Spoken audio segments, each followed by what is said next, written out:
Journey to The Mysterious Island is a 2012 American science fantasy action adventure film directed by Brad Patton, who later went on to direct bigger movies like San Andreas and Rampage. Journey 2 was released in theaters on the 10th of February 2012, right around the Valentine's Day weekend, which was actually a smart move because families and younger audiences were looking for a fun movie to enjoy during that time. Now, before we get deep into the film itself, let us first understand what kind of movie this is. Journey to the Mysterious Island is a science fiction adventure movie. It is made for families and younger audiences, but there is plenty of entertainment for adults as well. The movie is full of action, fantasy, and some really beautiful visual effects. It is a kind of movie where you just sit back, relax, and enjoy the ride. You do not need to think too hard. You just go on this big adventure with the characters and have a great time. The movie is a sequel. That means it is the second part of a series.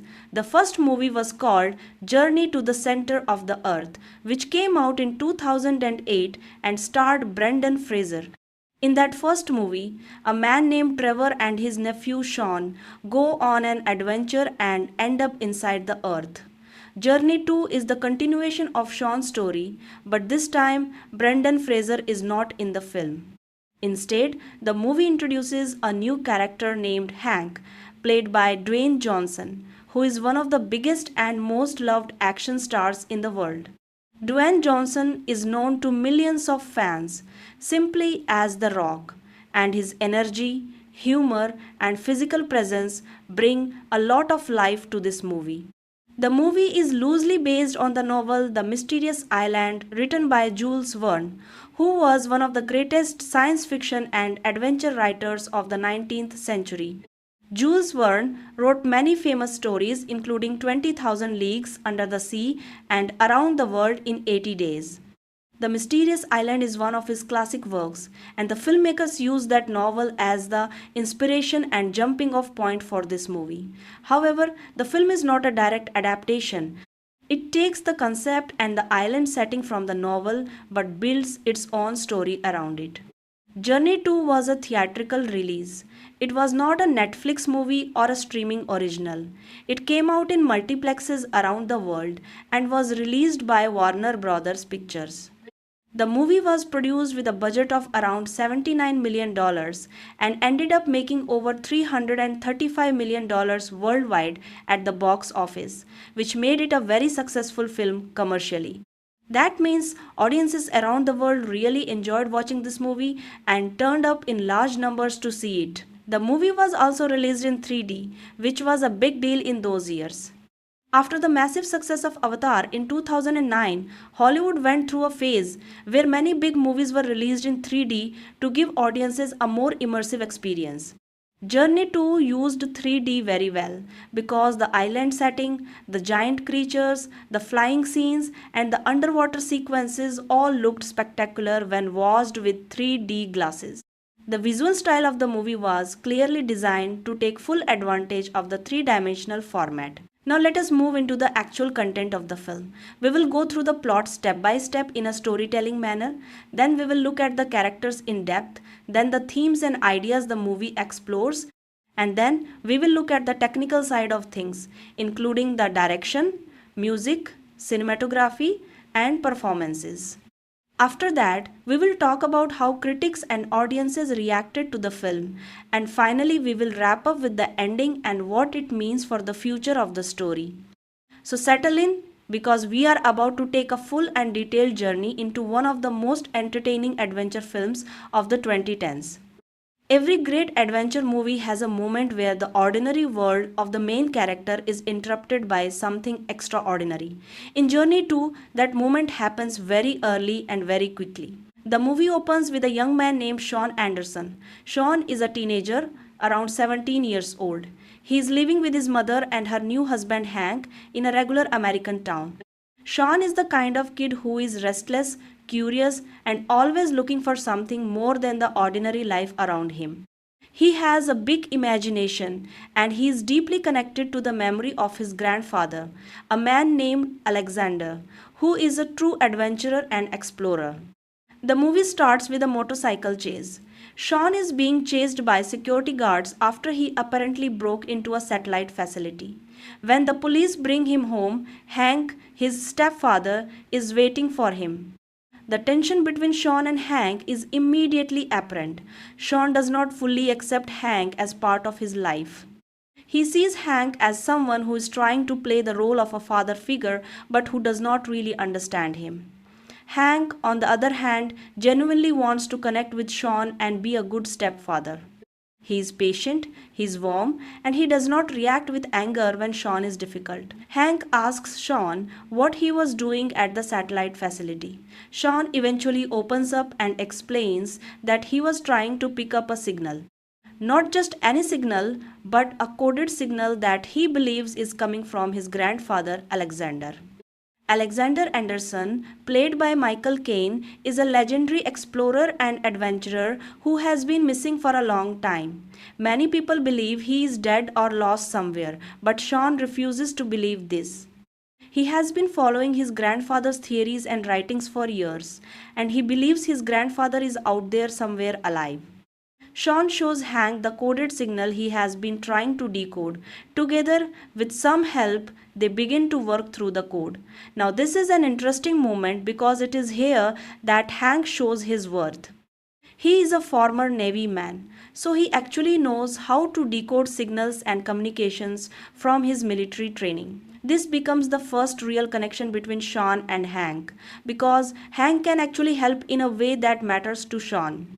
When you show someone you can help them with something they care about deeply, it changes the relationship. They decode the signal and discover that it is indeed from Alexander. The message from Alexander contains pieces from three different famous books. Those three books are The Mysterious Island by Jules Verne, Gulliver's Travels by Jonathan Swift, and Treasure Island by Robert Louis Stevenson. Now, here is the incredible idea at the heart of the movie. Sean and his grandfather believe that these three famous books are not just fiction. They believe these books are actually maps and clues pointing to the location of a real place, a real island that has been hidden from the rest of the world for centuries. And by combining clues from all three books, they have managed to figure out where this island actually is. The island is located somewhere in the South Pacific Ocean. The coordinates they extract from the combined clues lead them to a specific point in the ocean that does not appear on any standard map. This idea that classic adventure novels are actually based on real places is a beautiful and creative concept that immediately draws the audience in. It makes you feel like anything is possible, that the boundaries between fiction and reality are not as firm as we think. It is the kind of idea that appeals to anyone who has ever loved reading adventure stories and wished they could actually visit the worlds described in them. Sean tells Hank that he wants to go find his grandfather. He wants to travel to the South Pacific and locate this mysterious island. Hank, to his credit, does not dismiss the idea. He takes it seriously because he can see how important it is to Sean. And rather than trying to stop him or lecture him, Hank decides that the best way to connect with his stepson is to actually go with him on this adventure. Sean's mother is not exactly thrilled about this plan. She worries about her son going off on a dangerous expedition to an uncharted island. But Hank assures her that he will keep Sean safe. He presents it as a bonding trip, a chance for him and Sean to spend time together and hopefully grow closer as a family. With some reluctance, she agrees to let them go. And so the adventure begins. Sean and Hank travel to Palau, which is a beautiful island nation in the western Pacific Ocean. They need to find a way to get to the coordinates where the mysterious island is supposed to be. In Palau, they meet a local helicopter pilot named Gabato. Gabato is played by Luis Guzman, and he is absolutely one of the highlights of the movie. Gabato is funny, lovable, clumsy, and has a big heart. He is not a hero in the traditional sense. He is just a regular working man trying to make a living and take care of his daughter. But he ends up being one of the most important and entertaining characters in the entire film. Gabato runs a small tour helicopter service, but business has not been great. He is struggling financially and he jumps at the chance to take Sean and Hank out to the coordinates they provide. He is willing to do it even though the coordinates point to a part of the ocean that is known for dangerous weather and disappearing ships. Along with Gabato comes his daughter Kailani. Kailani is played by Vanessa Hudgens, who was already very well known from the high school musical films. Kailani is smart, independent, and beautiful. She is a young woman who clearly loves her father and looks out for him, even though he can be a bit of a disaster. She comes along on the helicopter trip partly to make sure her father does not do anything too reckless. Sean is immediately attracted to Kailani. From the moment he sees her, he is smitten. This adds a fun teenage romance element to the story that many younger viewers will connect with. Sean tries to impress her, he tries to talk to her, and she is initially not very interested in him. But as the adventure continues, their relationship naturally develops. The group takes Gabato's helicopter and flies out into the ocean toward the coordinates. As they get closer, they encounter a massive storm. This is not an ordinary storm. It is a powerful, swirling, violent weather system that seems to surround the area of the island. The storm is so intense that even experienced pilots would struggle to navigate through it. The storm hits the helicopter hard. The aircraft is tossed around like a toy. Everyone inside is holding on for dear life. Hank tries to keep everyone calm, and Gabato does his best to fly through the chaos. But the storm is overwhelming, and eventually the helicopter goes down. This is the moment of no return in the movie. The characters have crossed the threshold. They can no longer simply fly back to Palau and call it a day. They are in the middle of a violent ocean storm, their helicopter is crashing, and they have no idea what is on the other side. This is a classic adventure storytelling technique. You put your characters in a situation where the only way to survive is to go forward. There is no safe way back. The only option is to push ahead into the unknown. They crash through the storm and suddenly everything goes quiet and calm. On the other side of the storm, they discover something extraordinary. Land. A real island. And not just any island. This is a place like nothing any of them have ever seen before. The island is breathtaking. When the group first sees the island, the movie truly comes alive visually. The island is an explosion of color, life, and impossible beauty. Everything about it is oversized and extraordinary. The plants are enormous, the flowers are gigantic, the trees reach incredible heights. The landscape is lush, green, and radiantly alive in a way that feels almost unreal. But it is not just the plants that are different here. The animals are also unlike anything in the normal world. Here on this mysterious island, the natural laws of size seem to be reversed. Animals that are normally small are gigantic here, and animals that are normally large are tiny. So elephants on this island are the size of dogs. They are small enough to pick up and carry. Meanwhile, bees on this island are the size of horses. They are absolutely enormous creatures that can actually be ridden like horses. Lizards are massive, the size of buses or larger. Butterflies are big enough to almost block out the sun. This reverse size concept comes directly from the novel Gulliver's Travels, where Jonathan Swift explored ideas about scale and perspective. In the movie, this concept is used not just as a visual spectacle but as a source of both wonder and danger. Because while a tiny elephant is adorable and harmless, a giant bee or a giant electric eel is absolutely terrifying. The group crashes their helicopter on the island and survives. They are shaken but alive. As they take in their surroundings, they realize that this is indeed the place they were looking for. The mysterious island is real. The theories in the books were right. This place actually exists. Almost immediately after arriving, they encounter some of the island's incredible wildlife. A giant lizard appears and the group has to run for their lives. This sets the tone for the island experience. It is beautiful, but it is also dangerous. Nature here does not follow any of the rules that the characters are used to. Then something amazing happens. Sean's grandfather Alexander finds them. Alexander Anderson arrives and meets the group. He is played by Michael Caine. And even in an adventure movie aimed at younger audiences, Michael Caine brings a natural gravitas and warmth to the role that makes you immediately like and trust the character. Alexander is older, experienced, and deeply knowledgeable about the island. He has been living here for some time and has learned a great deal about how it works. The reunion between Sean and his grandfather is genuinely touching. Sean has believed in his grandfather when almost no one else did. He has followed the clues, decoded the message, and traveled across the world to find him. For a grandfather to see a grandson show that kind of dedication and love is deeply moving. And for Sean, seeing his grandfather alive and well is the fulfillment of everything he has been working toward. But the joy of reunion is quickly interrupted by a very serious problem. After the initial joy of finding Alexander and exploring the wonders of the island, a major threat is revealed.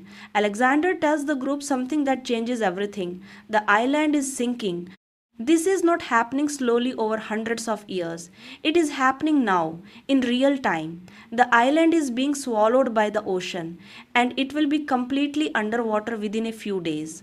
The geological activity beneath the island has accelerated, and there is nothing that can be done to stop it. This revelation creates the central conflict and urgency of the film. The group now has a limited amount of time to find a way off the island before it disappears beneath the ocean forever. They need to escape, but there is a problem. The helicopter is destroyed, there are no other vehicles. They are on an uncharted island in the middle of the Pacific Ocean with no way to call for help and no boat or aircraft to use for escape. This is where Alexander's knowledge of the island becomes crucial. He knows something that the others do not. He has been studying the island intensively since he arrived, and he believes he has found evidence of something incredible. Somewhere on the island, buried beneath the water or hidden in an area he has not yet fully explored, is the Nautilus. The Nautilus is the famous submarine from Jules Verne's novel 20,000 Leagues Under the Sea. It was the vessel of the legendary Captain Nemo, and if Alexander's theory is correct, the actual Nautilus is sitting somewhere on or near this island, preserved and potentially still functional. If they can find the Nautilus and get it working, they can use it to escape from the island before it sinks completely. So now the group has two missions that are racing against time. First, they need to find the Nautilus. Second, they need to figure out how to operate it and get it out of the water before the island disappears. The tension in this part of the movie is effective because it layers multiple problems on top of each other. The island is sinking, the wildlife is dangerous, they have no outside communication or help, and they are searching for a submarine that may or may not exist based on clues in old novels. Everything depends on theory and hope and determination. As the group moves through the island searching for the Nautilus, the relationships between the characters begin to develop and deepen in interesting ways. Let us look at the most important relationship dynamics in the movie during this middle section. The relationship between Sean and Hank is the emotional core of the movie. At the beginning, Sean views Hank as an outsider who is trying to insert himself into a family where he does not belong. Sean has not given Hank a real chance, and Hank knows this. But Hank is patient and persistent. He does not give up on trying to connect with Sean, even when Sean is cold or dismissive. On the island, Hank begins to show Sean who he really is. When danger comes, Hank does not hesitate to protect Sean. When they need to make tough decisions, Hank thinks clearly and leads with calm authority. He is not trying to be Sean's friend. He is trying to be someone Sean can rely on and respect. And slowly, through shared danger and shared experience, Sean begins to see Hank differently. There is a memorable scene in the film where Hank and Sean are alone and Hank talks to Sean about his own father, about what it means to be a man, and about the idea that the people who love us are not always the people who share our blood. This quiet, honest conversation does more to build their relationship than any action sequence could. It shows that the movie beneath all its spectacle, has a genuine emotional story to tell about fathers and sons and what family really means. The relationship between Sean and Kailani is a romantic thread of the story. Sean's attraction to Kailani is obvious from the start, and she slowly warms up to him as she sees his courage, his loyalty to his grandfather, and his genuine heart. There is sweetness to this relationship without it becoming too heavy or distracting from the main adventure. It is handled with a light touch, and Vanessa Hudgens and Josh Hutcherson have a natural, easy chemistry that makes their scenes together enjoyable. Gabato provides the comic relief of the film, but he is never just a joke. He genuinely cares about the group. He is terrified of many of the dangers they face, and his fear is played for laughs, but it is also relatable. Most of us watching the movie would probably react very similarly to how Gabato reacts if we suddenly found ourselves being chased by giant lizards or nearly eaten by an enormous electric eel. His love for his daughter is evident throughout, and the scenes where he and Kailani interact feel genuine and warm. Alexander is the wise elder of the group. He has spent so much time on this island that he has a deep knowledge of its rhythms and dangers. But he is also a man who has been separated from his family for too long, and he is aware that his obsession with exploration has had a cost. He is genuinely moved that Sean came looking for him, and he is also a bit guilty about being away for so long. His interactions with Hank are interesting because they are two alpha personalities who both love Sean but see the world differently. Alexander is a romantic adventurer who believes in following dreams and chasing the impossible. Hank is a practical man who believes in preparation, discipline, and reliability. These two approaches to life create a gentle but ongoing tension between them. The search for the Nautilus takes the group through some of the most spectacular environments on the island. They cross rivers, climb through dense jungle, navigate underground caverns, and encounter the island's incredible and dangerous wildlife at every turn. One of the most memorable sequences in the movie involves the giant bees. The group discovers that they can ride the giant bees like horses. This is one of those purely joyful, imaginative moments in the film that audiences absolutely loved. Dwayne Johnson on the back of a giant bee flying over the island is one of those images that just makes you smile. It is ridiculous in the best possible way. It is fun, it is exciting, and it shows that the filmmakers were completely committed to creating a world of pure wonder and imagination. The bee riding sequence is also important for the story because it allows the group to cover large distances across the island quickly. From above, they can see the scale of the island, the beauty of it, and they can also see the evidence of its sinking.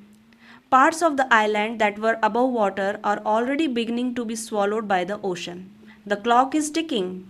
During another sequence, the group encounters a giant electric eel in an underwater passage. This is one of the genuinely tense moments in the film. The creature is enormous and terrifying, and the characters have to find a way to get past it without being electrocuted. Hank's military training and quick thinking come into play here, and this is another moment where Sean sees his stepfather in a new light. Hank is not just a guy trying to be cool, he is genuinely capable and brave.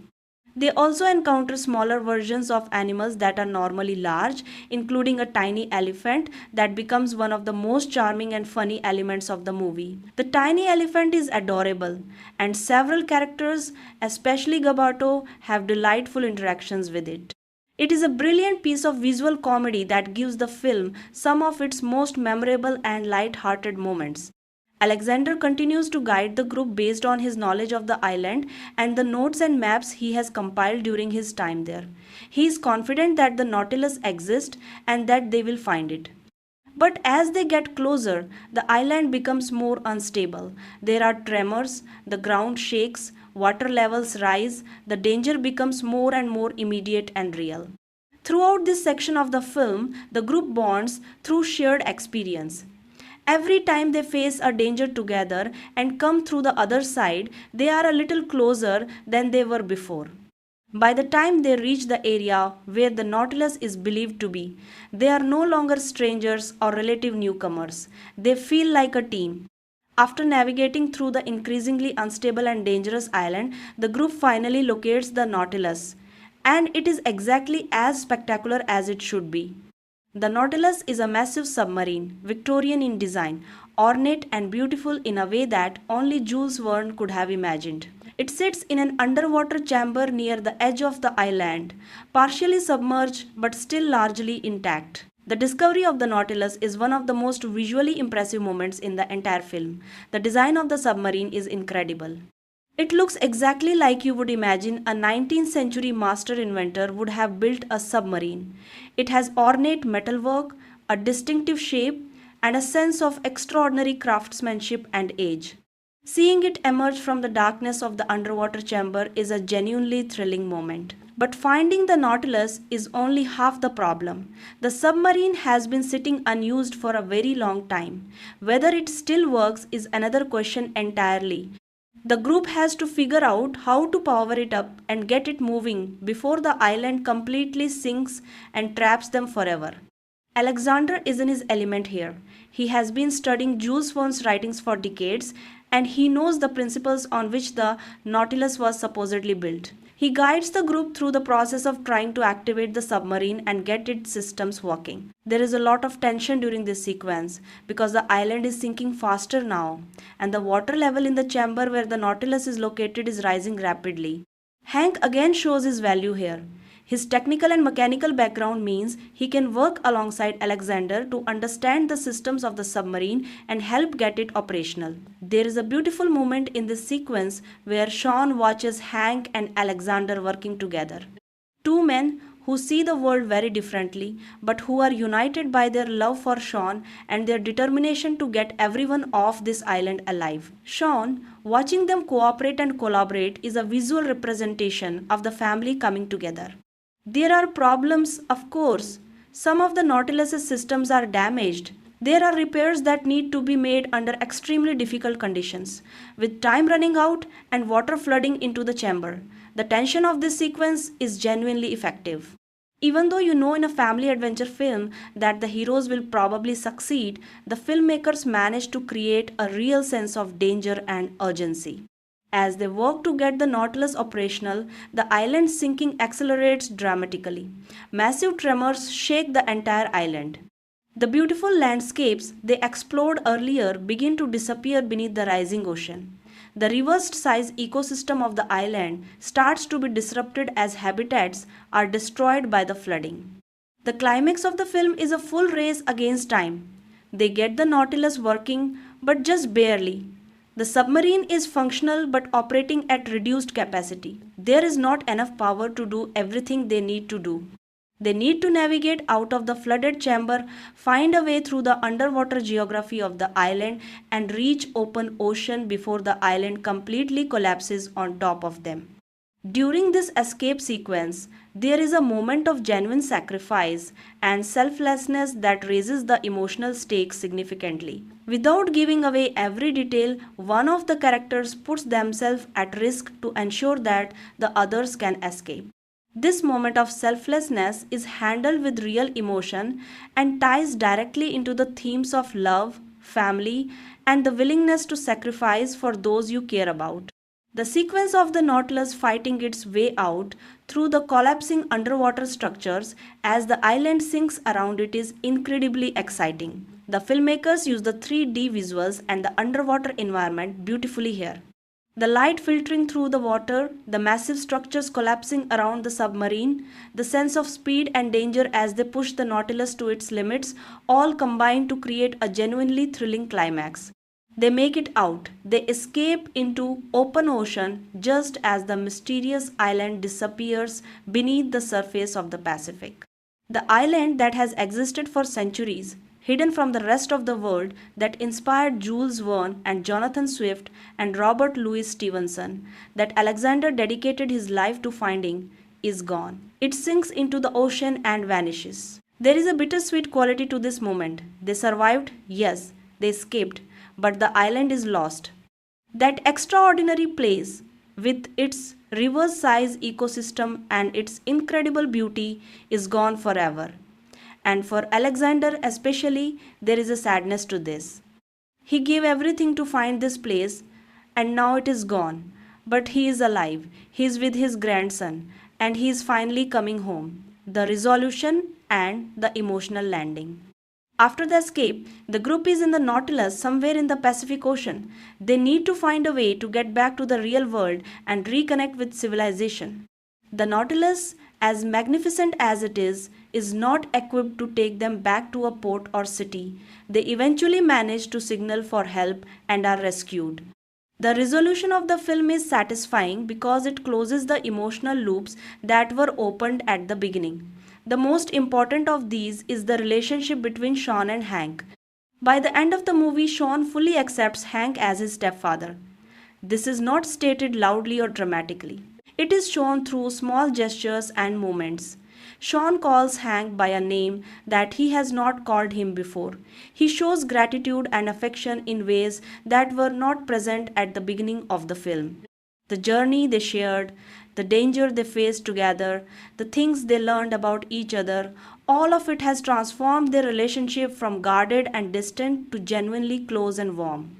Alexander also connects with Hank during the resolution. He was initially somewhat skeptical of this new man in his grandson's life, but after everything they went through together, he has a deep respect for Hank.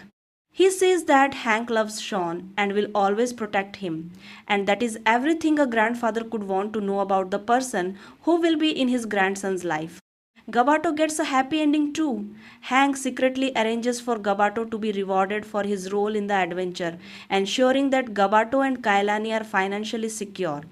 This is a lovely and generous gesture that reflects Hank's character. He does not do it for recognition or credit. He does it because it is right. Sean and Kailani share a sweet farewell moment. The romance between them is not resolved into anything definitive, but there is a clear sense that this is not goodbye forever. They are both young, and the world is full of possibility. The final scene of the film has Alexander and Sean together, and Alexander gives Sean something precious from the island, a reminder of the extraordinary adventure they shared. And in the very last moments, there is a hint of what is to come. Alexander mentions another Jules Verne novel, another possible adventure waiting on the horizon. The door is left open for a sequel. Now let us take a step back from the plot and look more carefully at the characters themselves, because the characters in this film are actually quite rich for a family adventure movie. Sean Anderson, played by Josh Hutcherson, is the protagonist of the film. Sean is at that age where a young person is trying to figure out who they are and what they believe in. He's not a child anymore, but he's not yet an adult. He's in that in between space where the world feels both exciting and uncertain at the same time. Sean has channeled his energy and imagination into his belief in his grandfather and in the idea that the world described in classic adventure novels might actually be real. This is a beautiful metaphor for the way that books can inspire and motivate real action in the real world. Sean literally followed a story into reality. He believed in fiction enough to turn it into an adventure. Sean's resistance to Hank at the beginning of the film is also very relatable and very real. When a parent remarries, children often struggle to accept the new partner. It is not about disliking the person necessarily. It is about the fear of change, the grief over the family that was lost, and the sense that accepting the new person means betraying the old one in some way. Sean's journey toward accepting Hank is a journey toward healing and growth. By the end of the film, Sean has grown significantly. He has proven his courage. He has found his grandfather. He has learned to trust Hank. He has experienced something extraordinary. And he has the confidence that comes from having done all of that. He is not a different person, but he is a better version of himself. Hank, played by Dwayne Johnson, is the heart of the movie in many ways. Dwayne Johnson is a naturally charismatic and warm performer, and he brings those qualities to Hank fully. Hank is a man who genuinely wants to be a good stepfather, but who is learning how to do it. He does not pretend to have all the answers. He does not try to force Sean to like him. He just shows up consistently with patience and humor and love. Hank's military background gives him practical skills that are genuinely useful on the island. He is not just the action hero muscle of the film, he is also intelligent, observant, and strategic. He thinks before he acts, and his decisions under pressure are usually good ones. This makes him a strong and believable hero. The famous ukulele scene in the movie, where Hank plays the ukulele and sings a very unusual version of a famous song in order to impress Kailani and give Sean advice about romance, is one of the most entertaining and unexpected moments in the film. Dwayne Johnson's willingness to be funny and self deprecating, to be the big tough action star who sits down and plays a tiny instrument and makes everyone laugh, is one of the reasons why audiences love him so much. He never takes himself too seriously. Alexander Anderson, played by Michael Caine, is one of the real treasures of this film. Michael Caine is a legendary actor with an extraordinary career spanning decades, and seeing him in a big, loud family adventure movie is itself a delight. He clearly had fun making this film, and that joy comes through in every scene. Alexander is a classic Jules Verne hero type, the brilliant, eccentric adventurer who follows his passion to the ends of the earth. He is confident to the point of stubbornness, he is full of knowledge, and he has an infectious enthusiasm for discovery and exploration. But he also has humility. He knows that his obsession with adventure has cost him time with his family. He knows that Sean's loyalty is something to be grateful for, not taken for granted. And his willingness to accept Hank by the end of the film shows that he is secure enough in himself to recognize goodness in others even when they are very different from him. Kailani, played by Vanessa Hudgens, is actually a stronger character than she might appear on first glance. She is not just the love interest, she is brave, intelligent, and deeply practical. She keeps her father grounded. She does not fall for Sean immediately just because the movie wants her to. She takes her time, watches him, and comes to like him based on what she actually sees. This makes her feel like a real person rather than just a prop in Sean's story. Gabato, played by Luis Guzman, is the comedy of the film, but he earns every laugh. His fear is genuine, his love for his daughter is genuine, and his loyalty to the group is genuine.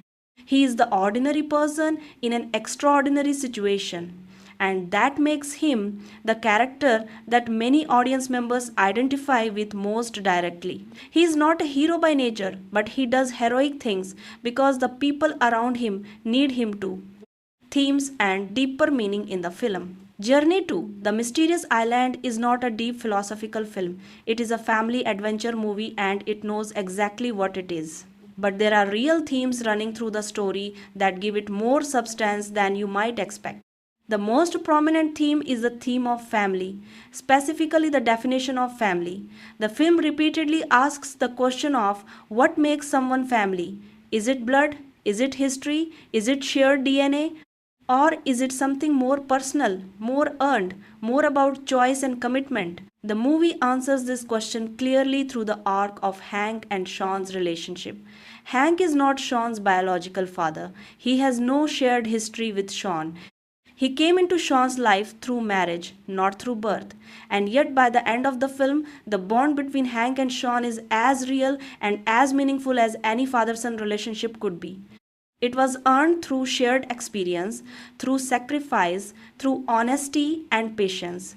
The film says that family is not just what you are born into, it is what you build through love and commitment. This theme resonates very strongly in the modern world where blended families are extremely common. Many viewers watching this film will themselves be in situations similar to Sean's or Hank's. They will see their own experiences reflected in the story, and the film's message will mean something personal to them. The second major theme is the power of belief and imagination. Sean believed in something that almost everyone told him was impossible. He believed in the literal existence of a world described in classic adventure novels. He followed that belief all the way to the actual island. The film celebrates this kind of imaginative, stubborn, passionate belief as a virtue. This connects to the broader cultural celebration of people who dare to imagine that the impossible might be possible.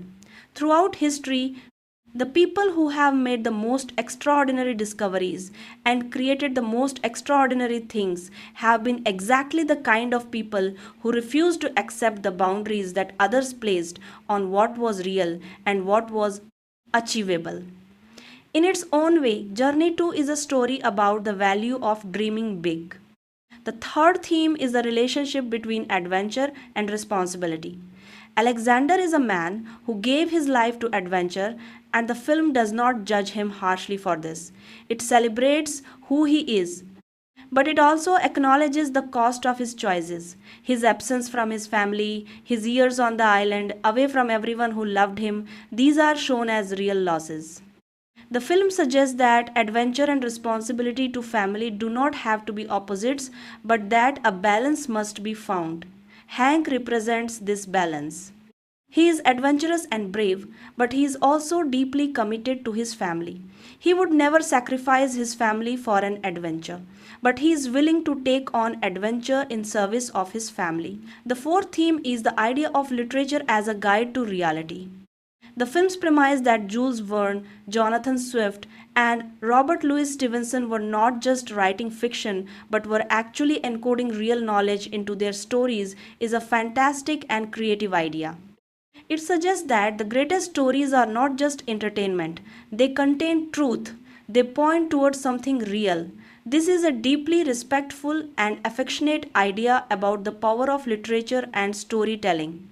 There is also a theme of legacy running through the film. What do we leave behind? What will be remembered about us when we are gone? Alexander has spent his life in pursuit of a discovery that only a handful of people will ever know about. The mysterious island will sink to the bottom of the ocean and no one will ever find it again. Was his life's work wasted? The film says no, because the discovery itself was real, the experience was real, and the effect it has on Sean and the group is real. The value of what Alexander found is not in whether other people can verify it. It is in the transformation it creates in the people who were there. The filmmaking techniques, direction, and visual style. Brad Payton directed Journey to the Mysterious Island, and this was a significant step forward in his career. Payton had done some smaller television and film work before this, but Journey 2 was his first major Hollywood production with a big budget and big stars. He handled it with impressive confidence. Payton's directorial style in this film is energetic and fun. He keeps the pace moving briskly, especially in the action sequences, without sacrificing the quieter emotional moments. He understands that the film needs to work on two levels simultaneously. At the surface level, it needs to be a thrilling, visually spectacular adventure. But underneath that, it needs to have genuine emotional resonance. Otherwise, the spectacular stuff means nothing. The pacing of the film is one of its strengths. It is a movie that never really gets boring. There is always something happening, and when the film does slow down for an emotional or character focused scene, it earns those moments because it has built up the characters enough for us to care about what they are saying and feeling. The cinematography of the film was handled by David Tattersall, and it is genuinely impressive. The island itself is photographed with a sense of wonder and beauty that makes it feel like a real and extraordinary place, even though it was created using a combination of location, shooting, and visual effects. The color palette of the film is rich and warm, with greens and blues and golden light that makes everything look lush and vibrant. The visual effects are very impressive for their time. The giant bees, the tiny elephants, the enormous lizards, and electric eels, all of these are created digitally, but they are integrated into the real environments convincingly enough to be effective. The reversed size animal concept is brought to life with real creativity and care. The tiny elephant in particular is genuinely charming and convincing. The 3D photography of the film is some of the best used in a non-animated film from that era. The underwater sequences, the bee riding scenes, and the climactic escape from the sinking island all use depth and dimensionality in ways that genuinely enhance the experience. It is one of those rare cases where the 3D version of a film is actually meaningfully better than the flat version. The editing of the film by David Rennie keeps the energy high without making things feel choppy or confusing. Action sequences are cut with clarity, so you always know where everyone is and what is happening. This sounds like a basic expectation, but it is actually something that many big action films get wrong. When editing is too frantic and chaotic, you lose track of the geography of a scene and the tension dissipates. Rennie keeps things dynamic without sacrificing clarity. The production design is one of the real highlights of the film. The mysterious island itself was clearly designed with enormous care and imagination. The production team drew on the visual imagery of Jules Verne's original illustrations and the classic adventure tradition to create an island that feels both fantastical and believable. Every element of the island, from the giant flowers to the architecture of the natural environment to the design of the Nautilus, has a visual logic and coherence that makes the world feel real. The Nautilus design in particular is spectacular.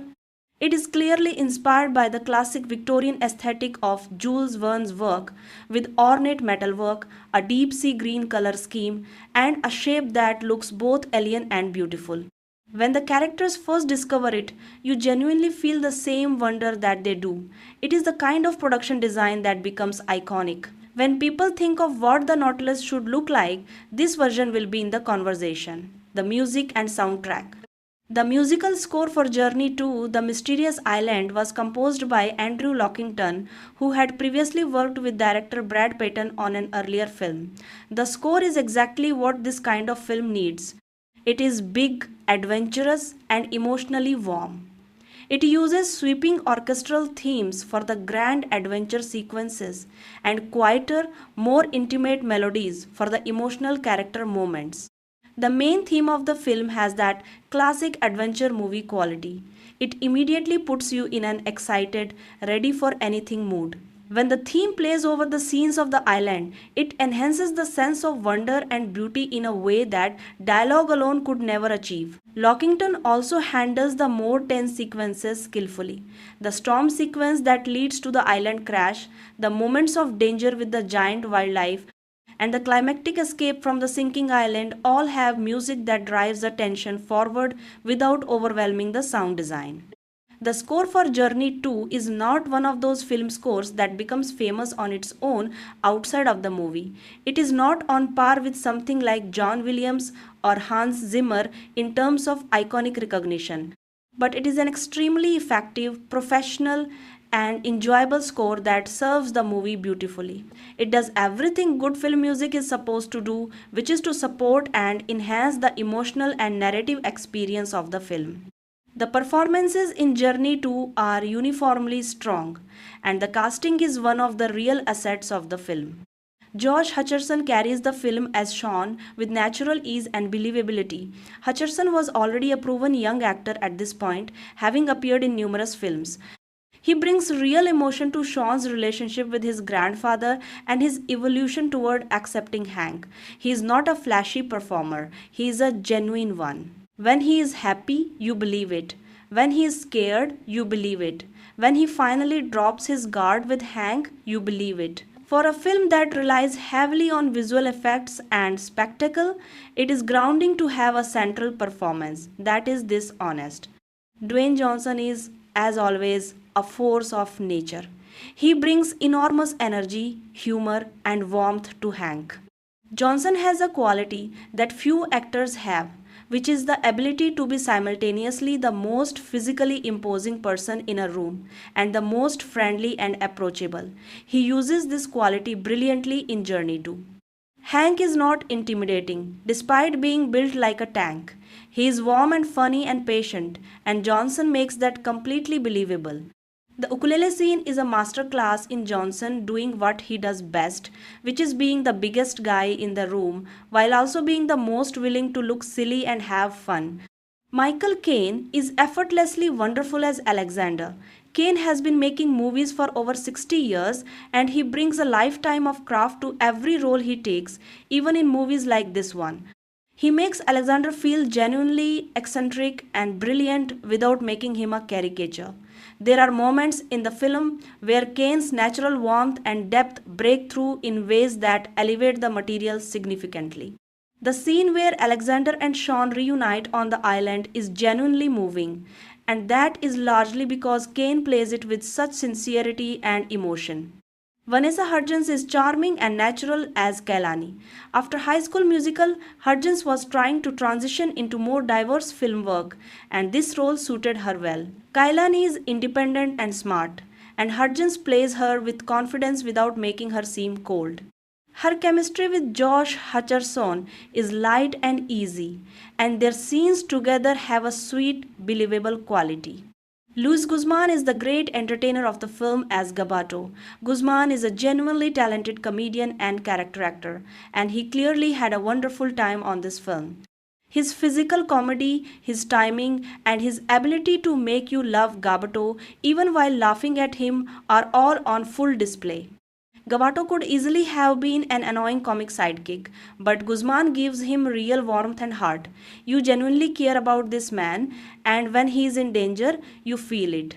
One of the most interesting aspects of Journey to the Mysterious Island is its relationship to real literature and history. The film draws from three specific novels, and understanding these novels helps you appreciate the movie more deeply.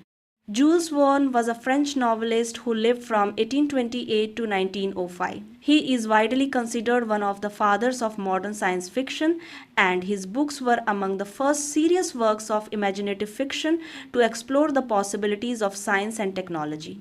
He wrote about submarines when submarines barely existed. He wrote about moon travel a century before it happened. He wrote about adventures in places that were largely unexplored in his time.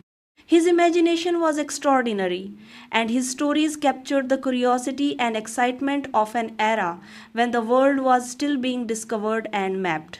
The Mysterious Island, published in 1874, is actually a sequel to 20,000 Leagues Under the Sea. It tells the story of a group of American Civil War prisoners who escape in a balloon and land on an uncharted island in the Pacific. On this island, they encounter strange wonders, powerful natural forces, and eventually discover a connection to Captain Nemo, the legendary submarine captain from the earlier novel. The island in Verne's original novel is not reverse size, but it does sink at the end, which the film uses directly. Gulliver's Travels by Jonathan Swift was published in 1726, nearly 150 years before Verne's novel. It is the story of Lemuel Gulliver, a ship surgeon who has a series of extraordinary voyages and ends up in lands populated by creatures of impossible sizes, including the tiny Lilliputians and the enormous Brobdingnagians. The reversed size concept in Journey 2, where small animals are giant and large animals are tiny, is clearly drawn from this book's exploration of scale and perspective. Treasure Island by Robert Louis Stevenson was published in 1883 and is one of the most beloved adventure novels in the English language. It tells the story of young Jim Hawkins, who goes on a voyage with pirates to find buried treasure on a remote island. The film uses the treasure aspect of this novel as one of its visual and thematic inspirations. The decision to combine these three novels as the basis for the island's existence is genuinely clever and shows real affection for the adventure literature tradition. It is a way of saying that the greatest adventure stories contain real truth and real knowledge. It is a tribute to the power of these books and to the writers who created them. The fact that the film is set in the present day but draws on stories from the 18th and 19th centuries creates an interesting dialogue between past and present. The characters in the film are modern people with mobile phones and helicopters and internet access, but they are following clues left by Victorian era storytellers. It connects the modern adventure with a long tradition of exploration and discovery that goes back centuries. When Journey to the Mysterious Island opened in theaters in February 2012, the critical response was mixed, but the audience response was very positive. This is actually a very common situation for big family adventure films. Critics often judge them against more serious and challenging cinema, while audiences judge them against the standard of "Did I have a great time at the movies?" On the review aggregator website Rotten Tomatoes, Journey 2 received a critical score in the 40 to 50% range, which means that roughly half the critics who reviewed it gave it a positive rating. On the same site, the audience score was significantly higher in the 60 to 70% range, reflecting the fact that general moviegoers enjoyed the film considerably more than professional critics did. Critics who liked the film praised its energy, its visual creativity, its solid performances, especially from Dwayne Johnson and Michael Caine, and its fun and imaginative premise. They acknowledged that it did exactly what it set out to do, which was to provide a thoroughly entertaining, visually spectacular adventure for families and younger audiences. Critics who were less impressed tended to point to the thin plot, the occasionally rushed pacing, and the fact that the film does not try to be anything more than a crowd pleasing adventure. Some felt that the emotional beats were predictable and the story lacked originality beyond its visual imagination. Both of these critical perspectives have validity. Journey 2 is not a film that challenges its audience or pushes the boundaries of cinema. It is a film that invites you in and takes you on a fun ride. If you come to it looking for something deeper or more challenging, you may be disappointed. But if you come to it looking for exactly what it is, a joyful, energetic, visually impressive family adventure, you will have a wonderful time. The audience response was very strong across all demographics. Families with children clearly loved it. Younger viewers were thrilled by the action and the extraordinary island world. Older viewers appreciated the charm of the performances and the affectionate tribute to Jules Verne and the adventure literature tradition. Dwayne Johnson's massive fan base turned out in support of the film, and his star power was a significant factor in the movie's commercial success. The box office performance was excellent. Made on a budget of approximately $79 million, dollars, the film earned around $335 million dollars worldwide. This is a very healthy return and made Journey to one of the more financially successful films of the early months of 2012. Its opening weekend in the United States earned around $27 million, dollars, which was a solid number that demonstrated real audience enthusiasm for the film. The film performed particularly well internationally. Markets in Europe, Asia, and South America responded enthusiastically to the combination of big Hollywood stars, spectacular visual effects, and universal themes of family and adventure.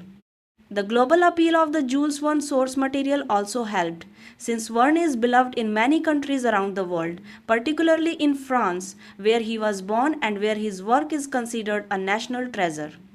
The 3D version of the film performed especially well in markets where premium format screenings were popular. The extra cost of a 3D ticket was seen by many audiences as worth it for the spectacular island sequences and the underwater climax. This boosted the overall box office significantly.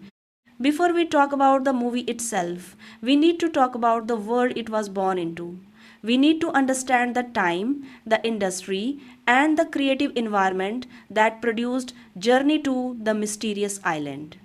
Because no movie exists in a vacuum, every film is a product of the moment it was made, and understanding that moment helps us understand the film much more completely. The year was 2012. Hollywood was in a fascinating and somewhat complicated place. The superhero genre was exploding.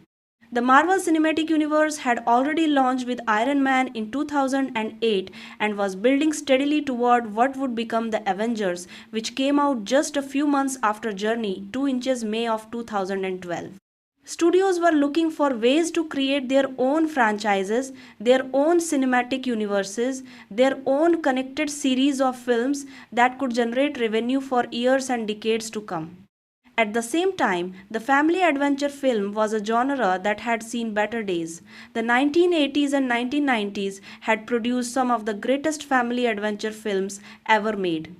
Movies like The Goonies, Indiana Jones, Jurassic Park, and others had defined what it meant to take a family to the movies for a big, exciting, emotionally satisfying adventure.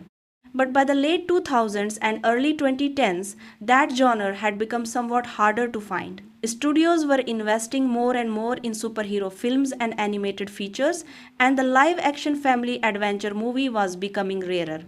Journey 2 was one of the films that tried to carry that tradition forward. It was a movie that wanted to be exactly the kind of film that families would go to see together and come home from having had a genuinely wonderful shared experience. It wanted to be the kind of movie that kids would remember for years and that adults would enjoy watching with their children. In that ambition, it largely succeeded. The 3D revolution is also an important part of the context for this film. After James Cameron's Avatar became the highest grossing film of all time in 2009, Hollywood went through a period of intense enthusiasm for 3D filmmaking. Studios were releasing almost every major tentpole film in 3D, sometimes converting films that were not shot in 3D into a three-dimensional format after the fact. The results were mixed. Some films used 3D beautifully and meaningfully. Others felt like the 3D was just a gimmick to charge higher ticket prices. Journey 2 falls into the category of films that use 3D genuinely well. The production was designed from the ground up to take advantage of three dimensional photography. The island setting, with its enormous plants and giant creatures, was perfect for 3D because depth and scale are central to the visual experience of the world. When you are watching a character ride a giant bee through an island filled with oversized flowers and undersized elephants, 3D photography genuinely adds to the sense of wonder and immersion. Now, let us also talk about the specific filmmakers who brought this movie to life, because understanding the people behind a film helps us understand the choices that were made in creating it. Brad Pitt, the director, was born in Canada and came up through the world of television before transitioning to feature films. His directorial style has always been characterized by a preference for big visual spectacle combined with genuine emotional storytelling. He is not a director who is satisfied with just making things look impressive. He also wants the audience to care about the characters and to feel something real. This dual commitment to spectacle and emotion is very apparent throughout Journey 2. The screenplay was written by Brian Gunn and Mark Gunn, who are brothers. They had worked together on several projects before Journey 2, and their collaboration had developed a particular rhythm and sensibility that is apparent in the film. The Gunns have a talent for writing family films that do not talk down to their audience, that treat children as intelligent viewers capable of following complex emotional stories, and that include enough wit and sophistication to keep adult viewers engaged and entertained. The producers of the film included Beau Flynn and Charlotte Huggins, experienced Hollywood producers who understood what it took to make a big family adventure film work from a logistical and financial standpoint. Getting a film like Journey 2 made requires enormous coordination because you are dealing simultaneously with major stars, complex visual effects, location shooting in multiple countries, and the creative demands of a story that requires building an entirely fictional world. The film was produced under the banner of New Line Cinema and distributed by Warner Bros. Pictures, one of the most storied and powerful studios in Hollywood history. Warner Bros. Has been responsible for some of the most beloved films ever made, and their distribution muscle ensured that Journey 2 reached audiences in every major market around the world. Now, let us also briefly look at the first film in the series to understand how Journey 2 connects to it and where it diverges. Journey to the Center of the Earth, the first film in the franchise, was released in 2008. It starred Brendan Fraser as Trevor Anderson, a scientist who specializes in the theories of Jules Verne. Trevor, along with his nephew Sean and a local guide named Hannah, ends up literally traveling to the center of the earth through a volcanic tunnel system where they discover a vast underground world filled with prehistoric life and extraordinary geological wonders. The film was based on Jules Verne's novel of the same name and was a significant commercial success, earning around $242 million worldwide on a budget of approximately $60 million. The first film established the foundational concept of the franchise, which is that Jules Verne's novels are not fiction but are actually scientific documents describing real places that exist in the world. This is a wonderful and creative idea that gives the franchise its unique identity and creates a rich mythology to draw from. When it came time to make a sequel, Brendan Fraser was not available to reprise his role as Trevor. This could have been a fatal problem for the sequel. The central character of the first film was gone. How do you continue a franchise when its lead is absent? The answer the filmmaker found was elegant. Rather than recasting the role of Trevor or pretending the first film had not happened, they kept Sean as the connecting character between the two films. Sean appears in both films, providing continuity, but they also introduced a completely new adult character, Hank, who brings a fresh energy and dynamic to the story. And then they cast Dwayne Johnson in the role of Hank, which was perhaps the most important creative decision in the entire production of Journey 2. Dwayne Johnson's casting changed everything about what Journey 2 was going to be. He brought enormous star power, a built in global fan base, and his own unique combination of physical presence and likable warmth. With Johnson in the film, Journey 2 was no longer just a sequel to a modestly successful adventure movie. It was a Dwayne Johnson adventure film, and that made it a much larger proposition commercially and creatively. Before we can truly appreciate Journey to the Mysterious Island, we need to spend some time with Jules Verne himself. Because this film is, at its heart, a love letter to Verne and to the tradition of imaginative adventure literature he represented. And understanding Verne's world enriches the experience of watching the film enormously. Jules Gabriel Verne was born on the 8th of February 1828 in the port city of Nantes in western France. From his earliest years, he was fascinated by travel, exploration, and the world beyond the familiar. The port city of Nantes, with its constant traffic of ships heading to distant and exotic places, fed his imagination with images of adventure and discovery. As a young man, he reportedly tried to run away and join a ship's crew but was caught and brought back by his father, who wanted him to study law. Verne eventually moved to Paris, where he became deeply interested in theatre and literature. He struggled financially for many years, working as a stockbroker to support himself while writing plays and short stories in his spare time. But in 1863, he published a novel called 5 Weeks in a Balloon, which became a sensation and launched his career as a full time writer. From that point on, he produced an extraordinary body of work. Verne's great achievement was to imagine a future made possible by science and technology, and to describe that future in narratives that were thrilling, accessible, and deeply human. He did not write about science in the dry and technical way that scientists write about it. He wrote about science in the way that a child who has just fallen in love with the idea of the possible writes about it.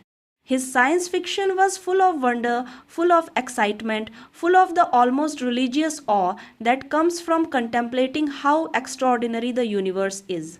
His most famous works include Journey to the Center of the Earth, published in 1864, 20,000 Leagues Under the Sea, published in 1870, Around the World in 80 Days, published in 1872, The Mysterious Island, published in 1874, and From the Earth to the Moon, published in 1865. Each of these novels imagined some aspect of the world or the universe that was beyond the reach of the science and technology of Verne's time, and described it with such vivid and convincing detail that readers felt they were actually there. What made Verne's novels so enduring was not just their imaginative premises but their characters. His heroes were real people with real emotions, real flaws, and real dreams. They were not supermen. They were curious, brave, imperfect human beings who found themselves in extraordinary situations and responded with ingenuity, humor, fear, and love. This is why Verne's stories have been adapted into films, television series, stage productions, and other media literally hundreds of times over the past century and a half. The stories work in any medium because their core is deeply human. The Mysterious Island specifically is one of Verne's most ambitious and emotionally complex works. It begins during the American Civil War when a group of prisoners escape from a Confederate prison camp in a balloon. The balloon is caught in a powerful storm and blown far off course, eventually crashing on an uncharted island in the Pacific Ocean. The castaways, led by an engineer named Cyrus Harding, must use their knowledge and ingenuity to survive and build a life on the island from scratch. Over the course of the novel, they discover that the island is inhabited by a mysterious benefactor who has been secretly helping them, providing them with tools and supplies at critical moments. Eventually, they discover that this benefactor is Captain Nemo, the legendary anti hero of 20,000 Leagues Under the Sea. Nemo has been living in seclusion under the island in his submarine, the Nautilus, for years, hiding from the world and waiting to die. The novel ends with the island destroyed by a volcanic eruption, and the surviving characters are rescued by a passing ship.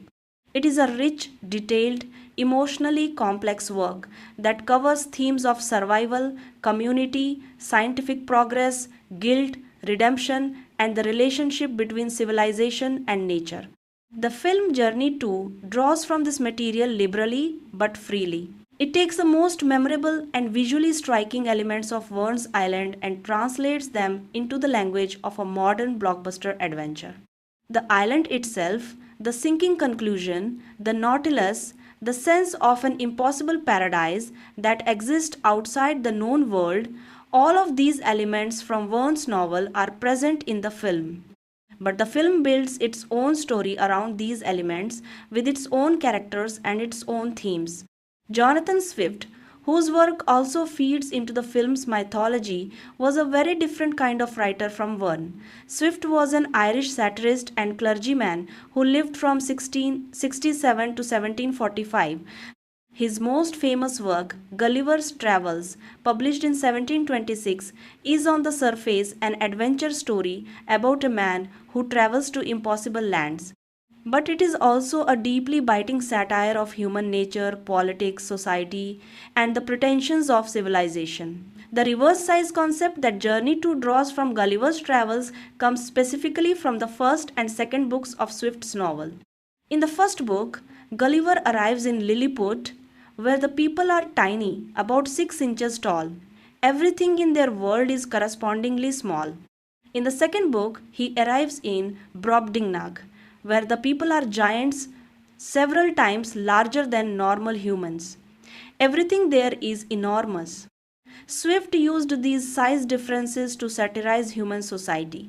Among the Lilliputians, the pettiness and vanity and political scheming of their tiny world is a mirror for the same qualities in full-sized human society. Among the Brobdingnagians, Gulliver's own smallness forces him to confront his own insignificance and the absurdity of the things that humanity values and takes pride in. Journey 2 takes the visual concept of size reversal from Swift without the political satire. It is not interested in satirizing human society. It is interested in creating a visually stunning and emotionally exciting world where the normal rules do not apply. But the affection for Swift's original idea is apparent in the care with which the reverse size ecosystem of the island is developed. Robert Louis Stevenson, the third novelist whose work contributes to the mythology of Journey 2, was a Scottish writer who lived from 1850 to 1894. His novel Treasure Island, published in 1883, is one of the most influential adventure stories ever written.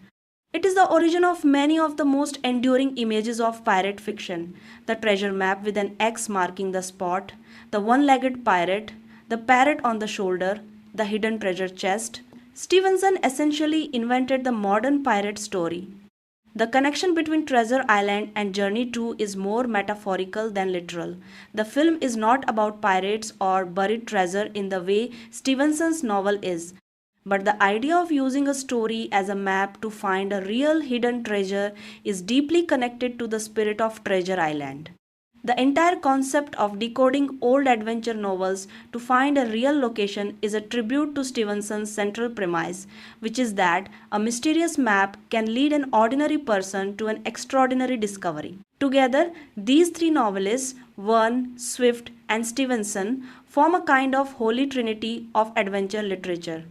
They represent the golden age of imaginative fiction, The period in the 18th and 19th centuries when writers began to use literature to explore not just the human heart but the physical world and the possibilities of science and exploration. Journey 2 pays tribute to all three of them by making their imaginative worlds literally real within its story. And that tribute is one of the most charming and intelligent things about the film. Conclusion.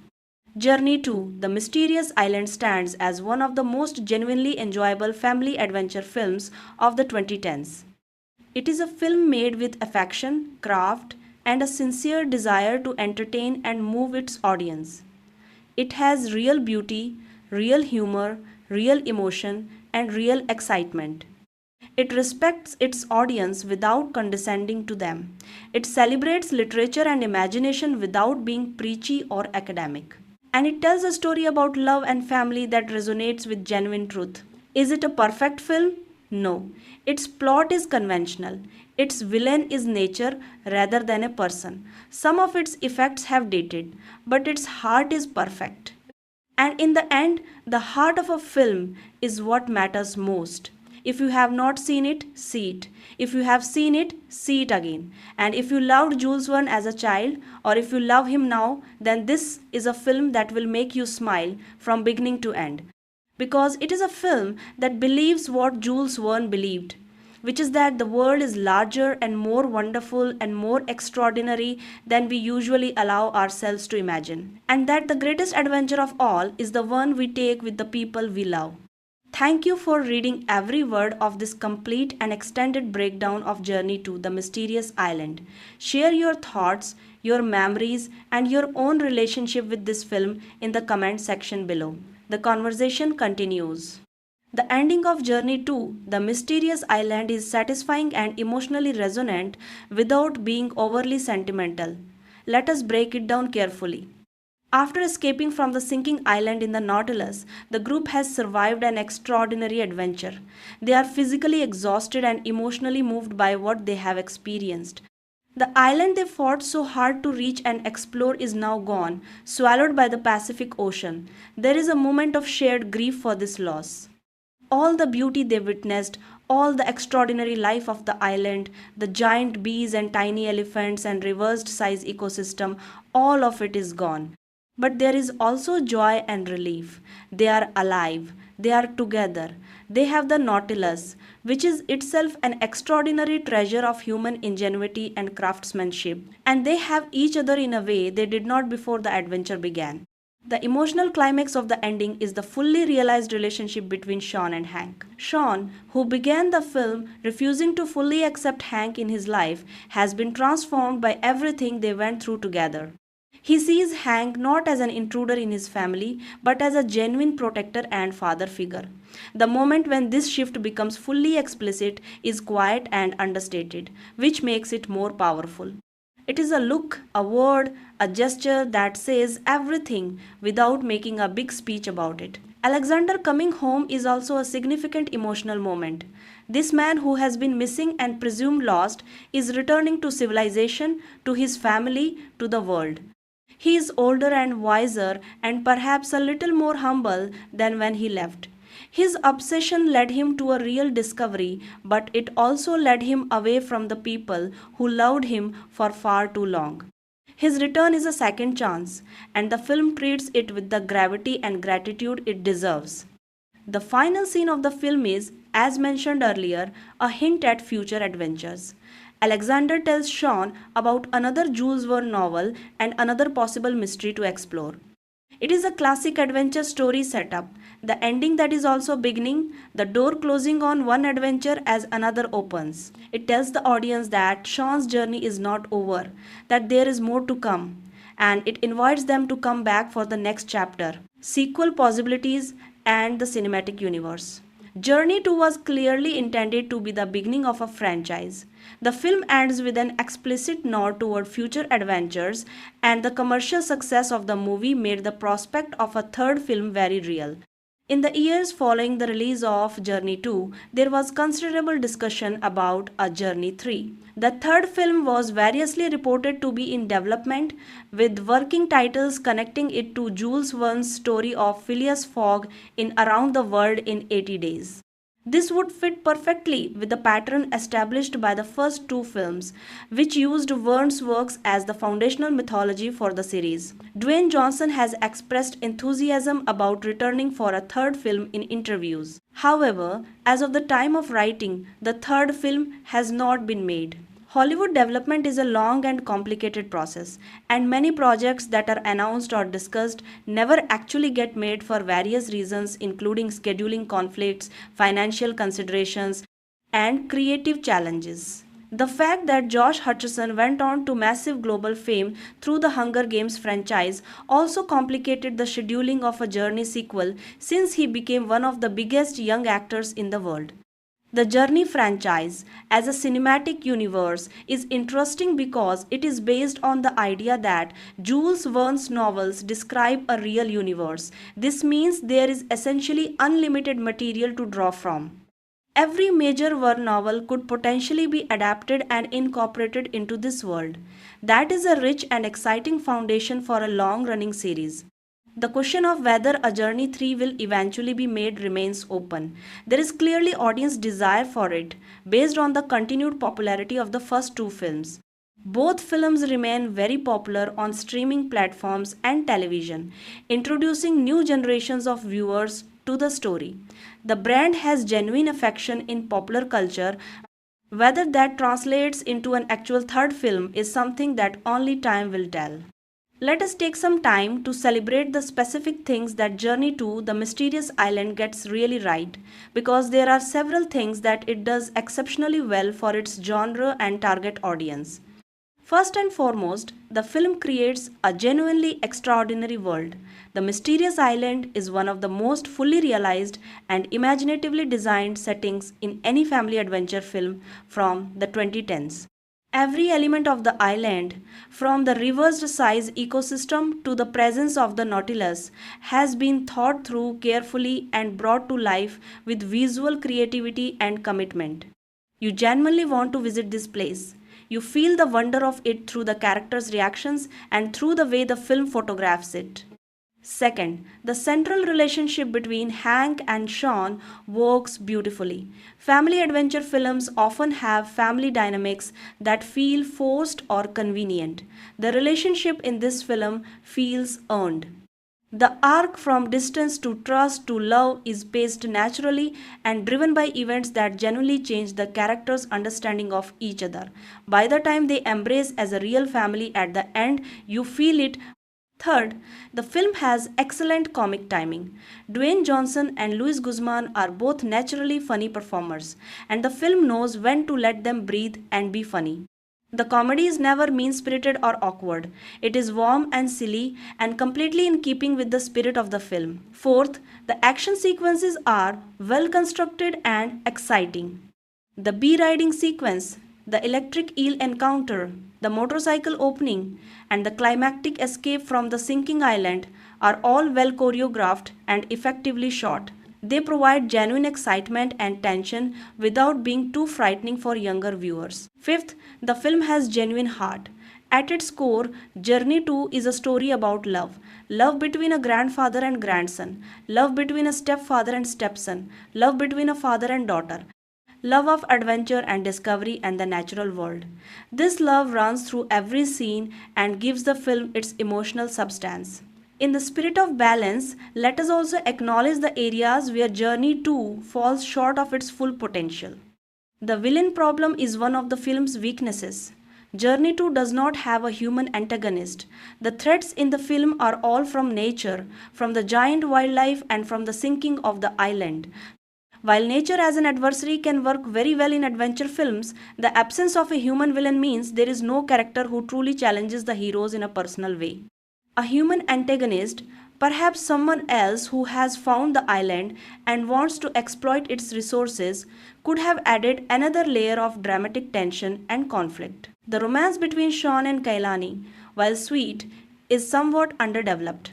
Given that Kailani is an interesting character in her own right, it would have been rewarding to see her get more screen time and more development beyond her role in the Sean romance thread. She is capable of being a fully active participant in the adventure, and the film occasionally falls back on keeping her in a slightly more passive role than seems right for who she is.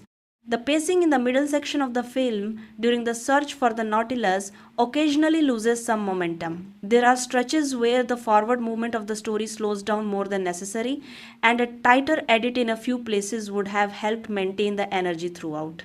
Some of the visual effects, while generally impressive, do not entirely hold up under scrutiny. Some of the digital creatures, particularly in certain lighting conditions, look slightly artificial. This is a common challenge with films from this era that relied heavily on CGI, and Journey 2 is by no means the worst offender. But there are moments where the digital nature of some elements is more apparent than ideal.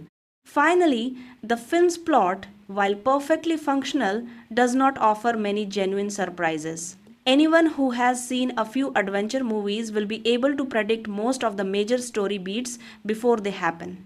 The emotional arc of Hank and Sean, the discovery of the Nautilus, the escape from the sinking island, none of these are particularly unpredictable. The film delivers what it promises, but it rarely exceeds expectations in terms of narrative originality. In the years since its release in 2012, Journey to the Mysterious Island has maintained a warm place in popular culture. It is the kind of film that people who were children when it came out remember with genuine affection. For many viewers in their early to mid teens in 2012, this was one of the great adventure cinema experiences of their childhood. It had everything a young person could want in a movie: big action, incredible creatures, a beautiful island, funny moments, emotional depth, and Dwayne Johnson being absolutely magnificent. The film has also benefited from the ongoing popularity of its cast members. Dwayne Johnson went on to become arguably the biggest movie star in the world, and his films attract enormous attention. Josh Hutcherson became globally famous through The Hunger Games. Michael Caine remains one of the most beloved and respected actors alive. And Vanessa Hudgens continued to build a solid film and television career. Whenever any of these actors have a major new project, people look back at their earlier work, and Journey 2 consistently gets rediscovered and appreciated by new audiences. The film also benefits from its connection to Jules Verne and the adventure literature tradition. As long as people continue to read and love Verne's novels, films that bring his imagination to life will have cultural relevance. Journey 2 is one of the better modern cinematic tributes to Verne's work, and that connection gives it a certain timeless quality. On streaming platforms, the film continues to find new audiences. Families looking for adventure movies for younger children discover it regularly, and the response is typically enthusiastic. The visuals hold up well enough on modern screens. The humor is timeless, the emotional story is universal, and the sense of wonder the island creates is as effective today as it was when the film was first released. Journey 2: The Mysterious Island is a film that knows exactly what it is and executes on that knowledge very well. It is a big, colorful, joyful family adventure movie that celebrates imagination, explores the bond between family members, and takes you to an extraordinary world full of wonder and danger. Is it a perfect film? No. It has weaknesses. The plot is predictable. The human antagonist is missing. Some effects show their age. These are real criticisms and they are fair. But the strengths of the film outweigh its weaknesses significantly. The world of the mysterious island is genuinely extraordinary and beautifully realized. The performances, particularly from Dwayne Johnson and Michael Caine, are warm, funny, and emotionally true. The central father son relationship is handled with care and real emotional intelligence. The action sequences are well constructed and exciting. The humor is warm and effective. And the film's celebration of Jules Verne and the adventure literature tradition is genuinely affectionate and earned. If you have not seen Journey to the Mysterious Island, it is absolutely worth watching. It is especially worth watching if you are looking for a film to enjoy with younger family members. It is one of those rare family films that genuinely works for all ages, offering different things to different viewers but delivering satisfaction across the board. If you love Jules Verne, if you love classic adventure stories, if you love the idea that the worlds in the books you loved as a child might actually be real somewhere, then this film will speak to you directly. It is a love letter to the adventure imagination, to the idea that the world is bigger and stranger and more wonderful than we usually allow ourselves to believe. And if you just want to watch Dwayne Johnson pop his pectoral muscles to bounce berries at Michael Caine while singing a ukulele song and then ride a giant bee over a beautiful impossible island, then Journey 2 absolutely delivers that too. In the end, a movie that makes you smile, that takes you somewhere extraordinary, that gives you something to feel emotionally, and that sends you home having genuinely enjoyed yourself is a movie worth making and worth watching. Journey to the Mysterious Island does all of these things with energy, charm, and real heart. It is a film about adventure, yes, but more than that, it is a film about the people who go on adventures together and come back closer than they were before. It is a film about the magic of stories and the way stories can lead us to real truth. And it is a film about the love between parents and children, between grandparents and grandchildren, between people who choose each other and build something real together. Thank you for watching this complete breakdown of Journey to the Mysterious Island. If you have memories of watching this film or thoughts about the story, the characters, or the world of Jules Verne, share them in the comments below. We would love to hear what this film means to you and whether you think the mysterious island deserves to be found again in a third film someday.